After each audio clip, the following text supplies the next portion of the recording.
Hi there, my name is Malou Perez-Nievera. I am the creator of Skip to Malou, Cooking with a Filipino Accent. This is where I share Filipino food recipes on YouTube. I also recently published a cookbook entitled Connecting the Pots, Charting Stories, and Filipino Recipes to Call Home. As an immigrant, there is always a longing for home. And when I think of home, I always think of Tuguegarao, Cagayan. I was born and raised there.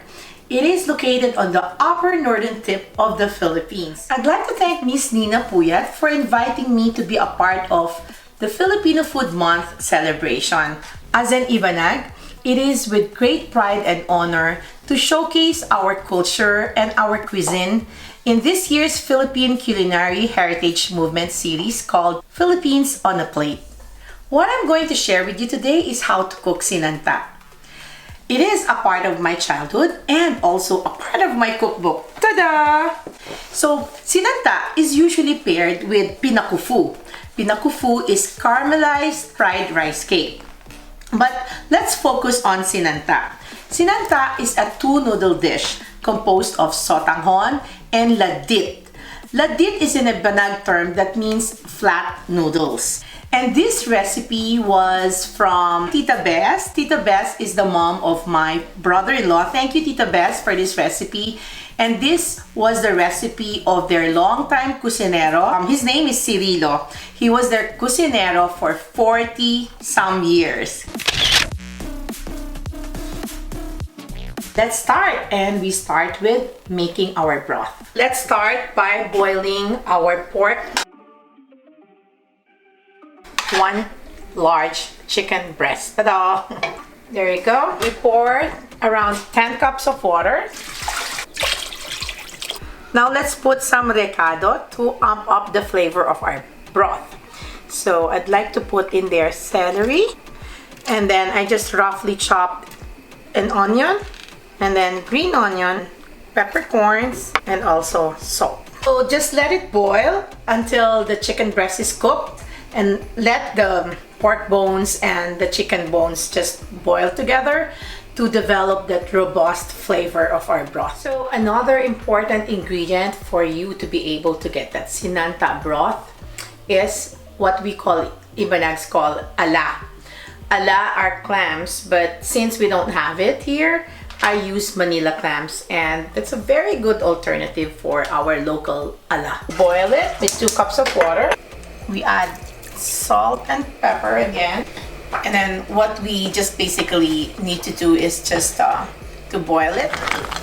So the clams has been boiling, and do not overboil it, and then keep the stock because that will help enhance the flavor. So while this one's boiling, let's remove the scum because we want a clean and pure broth. Okay, it has been cooking for more than 30 minutes or so, and when the chicken is cooked, I want to do is remove the chicken right there, because now it's time for us to prepare this by shredding the chicken. So in shredding the chicken, I wanted big chunks just to give that chicken taste. I don't like the super shredded one.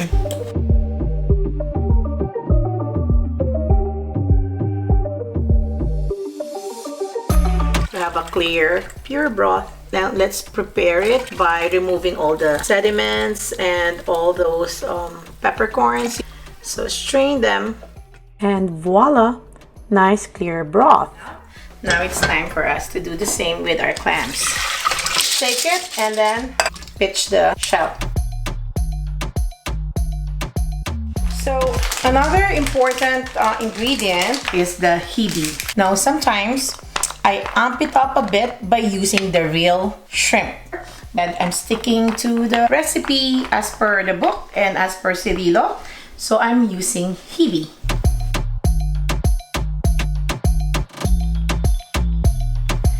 So we've shredded the chicken, shredded the pork, shredded chunky, and then we have the hibi here and the clams. And then we saute them all together to produce that sinanta flavor further.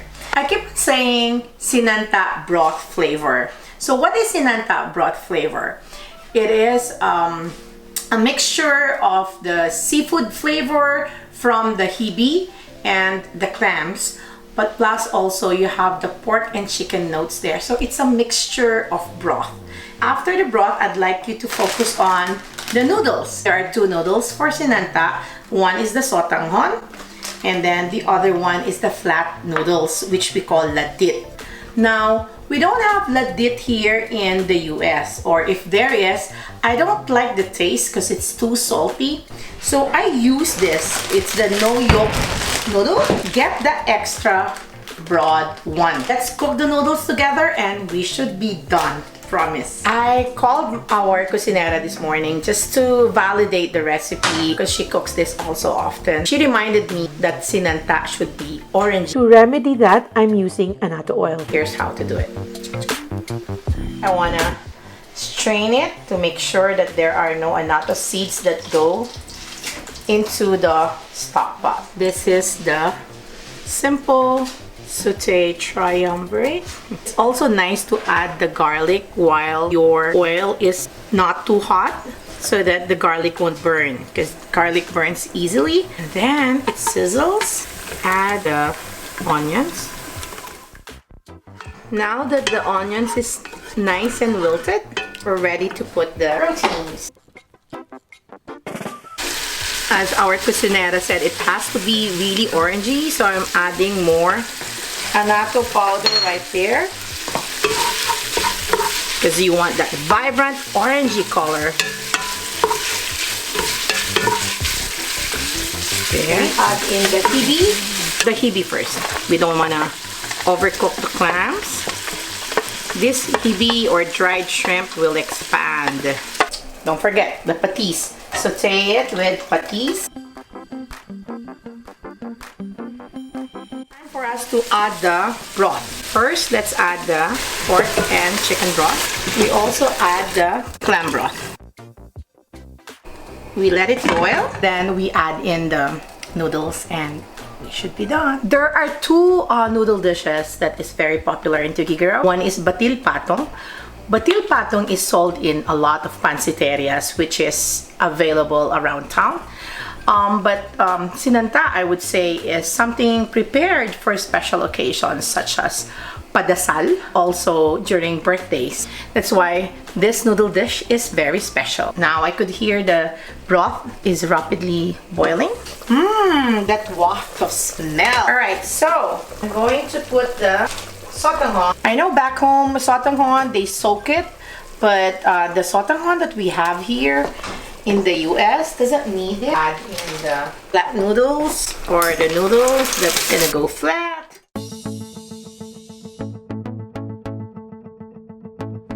So the color is right, Martha? So let's taste it. It's the sinanta flavor that is so much like back home. So I think it's done. Let's put it in a serving bowl. And in true Tuguegarao fashion, I'd like to put it in a bowl like this. I got this from back home. And this is how we usually serve sinanta in big bowls like this. I just want to mimic the vibe that I'm back home. Serve that goodness. The color, check. The soup flavor, check. I could smell the shrimp. I could smell the clams. It's exactly how Cirilo might have cooked it, or my mom's Martha. And then put some green onions to top it with. You could also top it with toasted garlic. I love putting that. Some sprinkle boiled eggs on top. Give it a taste. OMG. The flavors, it's just magical. I don't want to say it again, but it literally took me back home. Let me eat some noodles. As I've said, this is for birthday, so it has to be for long life. It's long.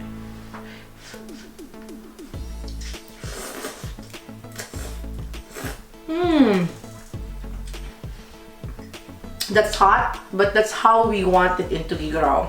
Really piping hot.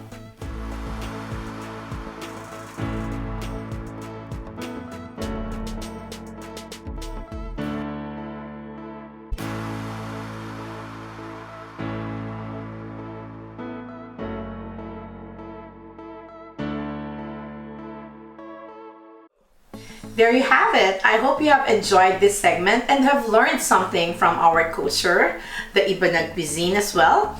And in true Skip to Malou fashion, I'd like to say this is Malou saying, hanggang sa muli, that's a wrap!